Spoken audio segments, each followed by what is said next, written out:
Welcome to silent IQ study classes. आज हम MPDED first year के सब्जेक्ट बाल व्यवस्था और बाल विकास यूनिट 1 को पढ़ेंगे। जी। तो सबसे पहले मैं इस इकाई का, जिसे हम विकास संबंधी दृष्टिकोण कहते हैं, उसका ब्लूप्रिंट या अंक योजना स्पष्ट कर दूं। जी बिल्कुल, बताइए। तो इस इकाई का कुल भार 15 अंक है। परीक्षा के पैटर्न के हिसाब से इसमें 4 वस्तुनिष्ठ प्रश्न यानी MCQs होंगे जो एक अंक के होंगे। यानी 4 नंबर तो सीधे यहीं से बन जाते हैं। बिल्कुल। इसके अलावा एक प्रश्न 2 अंक का, एक प्रश्न 4 अंक का और एक प्रश्न सीधा 5 अंक का होगा। देखिए, ये 15 अंक सुनने में तो बस एक संख्या लगते हैं, लेकिन हमने सिर्फ इनके लिए रट्टा नहीं मारना है ना? बिल्कुल सही, मैं यही कहने वाला था। ये 15 अंक सिर्फ परीक्षा पास करने का साधन नहीं है। मतलब ये एक शिक्षक को बच्चे के मनोविज्ञान को समझने की एक बहुत मजबूत नींव देते हैं। मतलब अगर हम इन सिद्धांतों को समझ लें तो हम एक बच्चे के दिमाग को बेहतर पढ़ सकते हैं। तो हमारे स्रोत के अनुसार जीवन की 3 मुख्य अवस्थाएं होती हैं। पहली है शैशवावस्था, जो जन्म से लेकर 2 वर्ष तक मानी जाती है। और दूसरी है बाल्यावस्था, जो मुख्य रूप से 3 से 12 वर्ष तक चलती है। लेकिन स्रोत ये भी कहता है कि वास्तविक या मूल बाल्यावस्था 6 से 12 वर्ष की मानी जाती है। बिल्कुल। और तीसरी होती है किशोरावस्था, जो 13 से 18 वर्ष तक होती है। सही है। अगर मैं इसे एक पौधे के उदाहरण से समझाऊं, हाँ बताइए। जैसे शैशवावस्था उस बीज को बोने जैसा है जो अभी मिट्टी के अंदर सुरक्षित है। बहुत अच्छा उदाहरण है। शुक्रिया। और बाल्यावस्था, खासकर 6 से 12 वर्ष का समय, वो समय है जब वो नन्हा पौधा मिट्टी से बाहर निकलकर बाहरी दुनिया का, मतलब स्कूल की हवाओं का सामना करता है। एकदम सटीक। क्योंकि यहीं से बच्चे की औपचारिक शिक्षा या जिसे हम फॉर्मल एजुकेशन कहते हैं, वो शुरू होती है। हाँ, बच्चा पहली बार सामाजिक और व्यक्तिगत व्यवहार सीखना शुरू करता है। लेकिन मैं यहाँ ये सोच रही थी कि जी, अलग अलग मनोवैज्ञानिक इन उम्र की सीमाओं को लेकर इतने अलग अलग विचार क्यों रखते हैं? मतलब क्या विकास की कोई निश्चित समय सीमा नहीं है? देखिए, इसका एक बहुत बड़ा कारण ये है कि मनोविज्ञान कोई पत्थर की लकीर नहीं है। हर बच्चे का मानसिक विकास अलग अलग गति से होता है। मतलब कोई बच्चा जल्दी सीखता है और कोई देर से। बिल्कुल। इसे हम न्यूरोप्लास्टिसिटी भी कह सकते हैं। कोई बच्चा 4 साल की उम्र में ही सामाजिक नियमों को पकड़ लेता है, जबकि किसी को 7 साल लग जाते हैं। अच्छा, तो फिर ये 6 से 12 वर्ष का समय इतना महत्वपूर्ण क्यों माना गया है? क्योंकि उम्र की ये सीमाएं एक सामान्य ढांचा देती हैं। 6 से 12 वर्ष का जो समय है, वो सार्वभौमिक रूप से, मतलब पूरी दुनिया में, औपचारिक शिक्षा और समाजीकरण के लिए सबसे उत्तम माना गया है। मतलब इस उम्र में बच्चे का दिमाग बाहर की दुनिया के जटिल नियमों को समझने के लिए तैयार हो जाता है। जी। वो अब सिर्फ अपने जरूरतों तक सीमित नहीं रहता। वो अपनी बारी का इंतजार करना, नियम मानना और दूसरों के साथ सामंजस्य बिठाना सीखता है। वाह, ये तो एक बहुत बड़ा बदलाव है। और जाहिर है, जब बच्चा स्कूल जाना शुरू करता है और समाज से जुड़ता है, तो उसके अंदर बहुत सी नई भावनाएं भी जन्म लेती हैं। बिल्कुल। और यहीं से हमारे स्रोत का अगला अहम विषय जुड़ता है, संवेगात्मक विकास यानी इमोशनल डेवलपमेंट। हाँ, संवेगात्मक विकास बहुत ही जरूरी विषय है। तो स्रोत के अनुसार संवेग का सीधा सा अर्थ है भावनाएं या इमोशंस। शैशवावस्था में तो संवेग बहुत साधारण होते हैं ना? जी, शैशवावस्था में बच्चा बस भूख लगने पर या दर्द होने पर रोता है। लेकिन बाल्यावस्था में आते आते ये भावनाएं काफी जटिल हो जाती हैं। स्रोत में एक बहुत दिलचस्प बात कही गई है। कौन सी बात? कि इंसान की हर आदत या मूल प्रवृत्ति के पीछे एक संवेग छिपा होता है। जैसे अगर किसी में पलायन या भाग जाने की आदत है, हाँ, तो उसके पीछे भय या डर का संवेग होता है। बिल्कुल सही। और यही संवेग आगे चलकर बच्चे का स्थायी भाव बन जाते हैं। इसे पढ़कर मुझे फिल्मों के खलनायकों की याद आ गई। अच्छा, फिल्मों के विलन की? वो कैसे? मतलब अक्सर कहानियों में दिखाते हैं ना कि कैसे बचपन में हुए किसी बुरे बर्ताव या संवेगात्मक आघात से एक व्यक्ति बड़ा होकर बहुत कठोर या हिंसक बन जाता है। बिल्कुल। तो क्या सच में बचपन की ये भावनाएं हमारे व्यक्तित्व का इतना पक्का हिस्सा बन जाती हैं? देखिए, फिल्मों में थोड़ा नाटकीय रूप दे देते हैं, लेकिन इसका मूल मनोवैज्ञानिक सच बिल्कुल यही है। एक शिक्षक के रूप में ये समझना बहुत जरूरी है। वो कैसे? मतलब कक्षा में इसका क्या काम? मान लीजिए कि कोई बच्चा कक्षा में लगातार झूठ बोल रहा है या किसी की पेंसिल चुरा रहा है। तो आमतौर पर तो हम उसे सजा देंगे या डांटेंगे। बिल्कुल, सामान्य नजरिया यही है, लेकिन संवेगात्मक विकास का ज्ञान हमें ये सोचने पर मजबूर करता है कि उस झूठ के पीछे संवेग कौन सा है। मतलब क्या वो किसी डर की वजह से झूठ बोल रहा है? एकदम सही। हो सकता है उसके भीतर कोई गहरी असुरक्षा हो या घर का कोई डर हो। जब शिक्षक उस भावनात्मक कारण को समझ लेता है तो वह बच्चे को सजा देने के बजाय उसकी मदद कर सकता है। ये तो बहुत ही अलग नजरिया है चीजों को देखने का। मतलब व्यवहार तो सिर्फ एक लक्षण है, असली कारण वो संवेग है। जी बिल्कुल।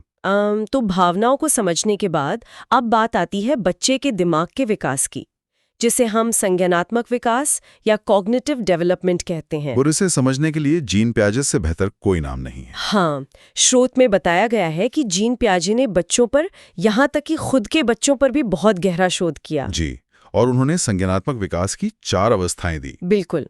मैं परीक्षा की दृष्टि से यहाँ एक टिप्पणी देना चाहूंगी जो स्रोत में है। हाँ, जरूर बताइए। परीक्षा में सीधे उत्तर लिखने के बजाय पहले सिद्धांत की भूमिका लिखनी चाहिए। इससे उत्तर बहुत प्रभावशाली लगता है। ये बहुत अच्छी टिप है। तो वो 4 अवस्थाएं कौन सी हैं? पहली है इंद्रिय क्रियात्मक अवस्था, यानी सेंसरी मोटर स्टेज, जो 0 से 2 वर्ष तक है। दूसरी है प्राक परिचालक अवस्था, यानी प्री ऑपरेशनल स्टेज, 2 से 7 वर्ष। तीसरी है प्रत्यक्ष परिचालक अवस्था या कॉन्क्रीट ऑपरेशनल स्टेज, 7 से 11 वर्ष। और चौथी है औपचारिक परिचालक अवस्था, जो 11 से 16 वर्ष तक है। बिल्कुल सही। लेकिन मेरा यहाँ पियाजे जी से एक सवाल है, क्या इन कड़े पैमानों में बच्चों को बांधना सही है? आप ऐसा क्यों सोचती हैं? मतलब क्या ऐसा नहीं हो सकता कि कोई 6 साल का बच्चा कॉन्क्रीट अवस्था वाले गुण दिखा दे? क्या ये मॉडल बच्चों की क्षमता को कम नहीं आंकता? देखिए, ये भी एक बहुत ही तार्किक सवाल है। कई आधुनिक लोग भी ऐसा सोचते हैं, लेकिन पियाजे का मॉडल बच्चों को किसी बॉक्स में बंद करने के लिए नहीं है। तो फिर इसका मुख्य उद्देश्य क्या है? ये मॉडल एक ढांचा देता है। जब पियाजे ऑपरेशनल या परिचालक शब्द कहते हैं तो उसका मतलब है कि बच्चा भौतिक रूप से और मानसिक रूप से क्या हरकतें कर पा रहा है। जैसे चीजों को तार्किक रूप से समझना। हाँ, जैसे एक 5 साल का बच्चा ये नहीं समझ पाता कि चौड़े ग्लास का पानी अगर लंबे ग्लास में डालें तो मात्रा उतनी ही रहती है। अच्छा, उसे लगेगा कि लंबे ग्लास में पानी ज्यादा है। बिल्कुल, उसका दिमाग अभी उन कॉन्क्रीट चीजों को प्रोसेस करने के लिए तैयार नहीं है। ये मॉडल शिक्षकों को ये तय करने में मदद करता है कि किस उम्र में कौन सा पाठ्यक्रम पढ़ाना सही रहेगा। मतलब हम 7 साल के बच्चे को एकदम से अमूर्त गणित नहीं पढ़ा सकते, उसके दिमाग का वो हिस्सा भी तैयारी नहीं है। एकदम सही। ये क्षमताओं को सीमित करना नहीं है, बल्कि सही समय पर सही जानकारी देना है। बहुत ही बढ़िया। अब दिमाग और भावनाओं के विकास को तो हमने समझ लिया, लेकिन यहाँ एक बहुत बड़ी गलतफहमी की बात आती है जो अक्सर लोग करते हैं। कौन सी गलतफहमी? शारीरिक रूप से बड़े होने को ही पूरा विकास मान लेना। स्रोत ने अभिवृद्धि और विकास के बीच बहुत स्पष्ट अंतर बताया है। जी, ग्रोथ और डेवलपमेंट, ये दोनों शब्द अक्सर एक ही मान लिए जाते हैं, जो कि गलत है। बिल्कुल। स्रोत के अनुसार अभिवृद्धि यानी ग्रोथ का मतलब है सिर्फ शरीर का बढ़ना, जैसे कोशिकाओं में वृद्धि होना, वजन बढ़ना या लंबाई का बढ़ना। यानी ये केवल बाहरी बनावट है। हाँ, जबकि विकास या डेवलपमेंट एक बहुत बड़ा विषय है। इसमें शारीरिक विकास तो है ही, लेकिन साथ में मानसिक और भावनात्मक विकास भी शामिल है। बिल्कुल, व्यक्ति में समझदारी आना, नई योग्यताएं आना, ये सब विकास का हिस्सा है। विकास अभिवृद्धि तक सीमित नहीं है, ये जीवन भर चलने वाली एक प्रक्रिया है जो हमें परिपक्व बनाती है। बिल्कुल, लेकिन यहाँ मेरे दिमाग में एक और उलझन आ रही है। बताइए, क्या उलझन है? मतलब एक शिक्षक के पास कक्षा में 50 बच्चे होते हैं। किसी की अभिवृद्धि अलग है, किसी का विकास अलग है, उनके संवेग अलग है। हाँ, हर बच्चा अलग है। तो एक अकेला शिक्षक इतना सारा डाटा कैसे याद रखेगा?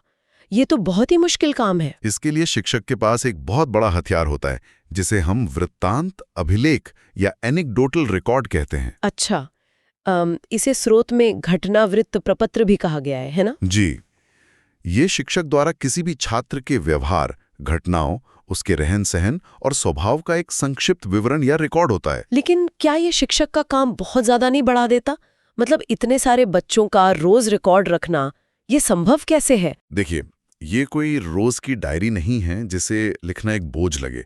ये सिर्फ असामान्य घटनाओं का संकलन है। असामान्य घटनाओं का मतलब कैसे? मान लीजिए एक बच्चा हमेशा शांत रहता है, लेकिन अचानक वो 2 दिन से लंच के समय बहुत आक्रामक हो रहा है। शिक्षक सिर्फ उस घटना को रिकॉर्ड करता है। मतलब एक तरह से पैटर्न पकड़ना। बिल्कुल। जब शिक्षक 1 महीने तक उस बच्चे का अवलोकन करता है, तो ये रिकॉर्ड बच्चे की मूल प्रवृत्तियों को पहचानने में सबसे सटीक टूल साबित होता है। वाह, ये तो बहुत वैज्ञानिक तरीका है। और मुझे लगता है इसी रिकॉर्ड से शिक्षक को ये भी पता चलता होगा कि कब बच्चा बाल्यावस्था से आगे बढ़ रहा है। हाँ, जब 12 साल के बाद बच्चे का व्यवहार अचानक बागी होने लगता है, तो शिक्षक समझ जाता है कि अब किशोरावस्था शुरू हो गई है। किशोरावस्था, अंग्रेजी का शब्द एडोलेसेंस, जो कि स्रोत के अनुसार लैटिन भाषा के शब्द एडोलेसेरे से आया है। जी, जिसका अर्थ है परिपक्वता की ओर अग्रसर होना। हाँ, ये 12 से 18 वर्ष की अवस्था है, लेकिन स्रोत में इसे सबसे खतरनाक अवस्था कहा गया है। खतरनाक अवस्था। हाँ, क्योंकि इसमें शारीरिक परिवर्तन होते हैं, इमोशनल डिसबैलेंस होता है, बच्चा आज़ादी चाहता है और घरवालों की डांट से बागी बन जाता है। बिल्कुल। लेकिन क्या यहाँ खतरनाक शब्द का इस्तेमाल करना सही है? मुझे थोड़ा अजीब लगा। आपको अजीब क्यों लगा? क्योंकि क्या ये ऊर्जा और कुछ कर गुजरने का सबसे बेहतरीन समय नहीं हो सकता, अगर इसे सही दिशा में ले तो? आप अपनी जगह बिल्कुल सही हैं। इस उम्र में ऊर्जा असीमित होती है, लेकिन मनोविज्ञान में इसे तूफानी या खतरनाक इसलिए कहते हैं क्योंकि ये शारीरिक और मानसिक बदलावों का एक तूफान है। मतलब दिमाग और शरीर के बीच कोई तालमेल नहीं होता? बिल्कुल। बच्चे का भावनात्मक दिमाग बहुत सक्रिय होता है, लेकिन तार्किक हिस्सा अभी पूरी तरह विकसित नहीं होता। अच्छा, तभी बच्चे इस समय सबसे ज्यादा डिप्रेशन या अवसाद में जाते हैं। जी, ये उस शक्तिशाली गाड़ी की तरह है जिसमें इंजन तो बड़ा है, लेकिन स्टीयरिंग ठीक से काम नहीं कर रहा। इसलिए एक शिक्षक का काम डांटने वाले का नहीं, बल्कि एक मार्गदर्शक का होना चाहिए। ये बिना स्टीयरिंग वाली गाड़ी का उदाहरण बहुत सही है। एक गाइड बनना ही सबसे जरूरी है। बिल्कुल। अब हमने देखा कि हर बच्चा अलग अलग चरणों से गुजरता है। कुछ जल्दी सीखते हैं, कुछ समन्वयात्मक रूप से, कुछ समायोजित हो जाते हैं, और कुछ बच्चे शारीरिक रूप से विकलांग भी हो सकते हैं। हाँ, तो ऐसे में पूरी कक्षा को एक साथ कैसे पढ़ाया जाए? इसका जवाब हमें स्रोत देता है समावेशी शिक्षा या इंक्लूसिव एजुकेशन। समावेशी शिक्षा आज के समय की सबसे बड़ी जरूरत है। बिल्कुल। इसका सीधा सा अर्थ है हर प्रकार के बच्चे को, चाहे वो मंदबुद्धि हो, कमजोर हो, विकलांग हो या होशियार हो, बिना किसी भेदभाव के एक ही कक्षा में शामिल करना। जी, और इसके महत्व में राष्ट्र का विकास, शिक्षा की सर्वव्यापकता और सामाजिक समानता जैसे बिंदु शामिल हैं। हाँ, किसी भी बच्चे को ये महसूस नहीं होना चाहिए कि वो समाज से अलग या पिछड़ा हुआ है। लेकिन मेरा एक सवाल है। पूछिए। क्या एक ही कक्षा में बहुत होशियार बच्चों को और विशेष आवश्यकता वाले बच्चों को साथ बैठाने से उन तेज बच्चों का नुकसान नहीं होता? क्या उनकी पढ़ाई धीमी नहीं पड़ जाती? ये सवाल अक्सर लोग पूछते हैं, लेकिन हमें बहुत शांत मन से ये सोचना होगा कि शिक्षा का असली उद्देश्य क्या है। ज्ञान प्राप्त करना और समाज में आगे बढ़ना। हाँ, लेकिन केवल किताबी ज्ञान नहीं, असली उद्देश्य है सामाजिक समानता। जब बच्चे एक साथ पढ़ते हैं तो तेज बच्चे भी सहानुभूति सीखते हैं। ओहो, मतलब वो सहयोग करना और नेतृत्व करना सीखते हैं। बिल्कुल। और ये जीवन कौशल किसी किताब से नहीं रटे जा सकते, ये पूरे राष्ट्र के विकास के लिए जरूरी है। समावेशी शिक्षा इसी बात की नींव रखती है। ये तो शिक्षा के पूरे मायने ही बदल देता है। पढ़ाई सिर्फ खुद की दौड़ नहीं, बल्कि सबको साथ लेकर चलने की कला है। एकदम सही बात है। तो चलिए आज के इस विस्तृत कक्षा को समेटते हैं। हमने बाल्यावस्था के बुनियादी ढांचे से शुरुआत की है ना? जी, और फिर हमने संवेगात्मक विकास को समझा। हाँ, फिर पियाजे के सिद्धांतों को देखा और अभिवृद्धि और विकास के बीच का वो बड़ा अंतर जाना जो अक्सर हमें भ्रमित कर देता है। साथ ही वृत्तांत अभिलेख का महत्व और समावेशी शिक्षा की गहराई को भी हमने बहुत अच्छे से समझा। बिल्कुल। और अंत में मैं सुनने वालों के लिए गहरा विचार छोड़ना चाहती हूँ। जरूर। आज हमने वृत्तांत अभिलेख और पियाजे के संज्ञानात्मक चरणों की बात की। जरा सोचिए, जब हमारी शिक्षा प्रणाली किसी बच्चे के संवेगात्मक विकास और उसके पीछे छिपी भावनाओं को सही समय पर नहीं समझ पाती, तो हम अनजाने में ही कितनी असीमित क्षमताओं को हमेशा के लिए खो देते हैं। ये बहुत ही गंभीर सोचने वाली बात है ना? क्या एक शिक्षक की सही नज़र एक साधारण बच्चे को असाधारण नहीं बना सकती? बिल्कुल बना सकती है। एक सच्चा शिक्षक वही है जो उस नज़र को विकसित करे। एकदम सही। तो इसी विचार के साथ हम आज की इस ज्ञानवर्धक कक्षा को यहीं समाप्त करते हैं। सीखते रहिए और बच्चों के मन को समझने की इस यात्रा में आगे बढ़ते रहिए। नमस्कार। नमस्कार।